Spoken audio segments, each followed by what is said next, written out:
আসসালামু আলাইকুম সবাইকে। সবাই কেমন আছেন? আশা করি সবাই ভালো আছেন। আলহামদুলিল্লাহ আমিও ভালো আছি। তো বন্ধুরা, আজকে চলে আসলাম আরেকটি সুন্দর ভিডিও নিয়ে। অবশ্যই আমার ভিডিওটা দেখবেন, লাইক করবেন, কমেন্ট করবেন, শেয়ার করবেন। এই ভিডিওটা আপনারা চাইলে আমার ইউটিউব চ্যানেলেও দেখতে পারেন, আর ইউটিউব চ্যানেলটি আমি অবশ্যই নিচে দিয়ে দিব।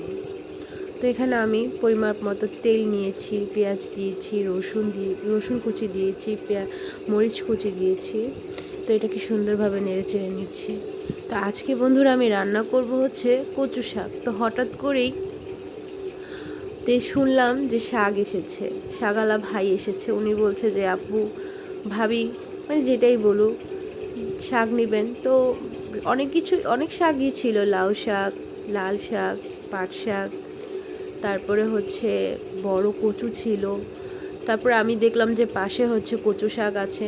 তো আমার কাছে মনে হলো যে আজকে কচু শাক রান্না করে দেখি কেমন লাগে। অনেকে তো বলে যে গলা ধরে, গলা চুলকায়।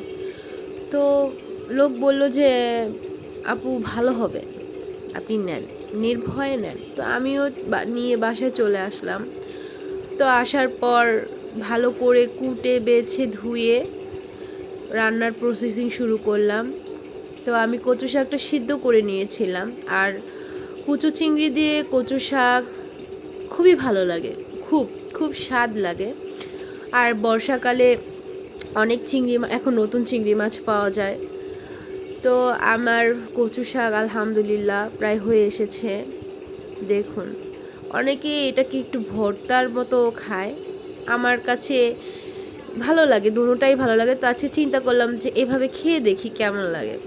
তো বন্ধুরা, আমার ভিডিও আপনাদের কাছে কেমন লাগে অবশ্যই আমাকে কমেন্ট বক্সে জানাবেন, এবং কে কি ভিডিও দেখতে চান সেটা আমাকে জানাবেন। আল্লাহ হাফেজ।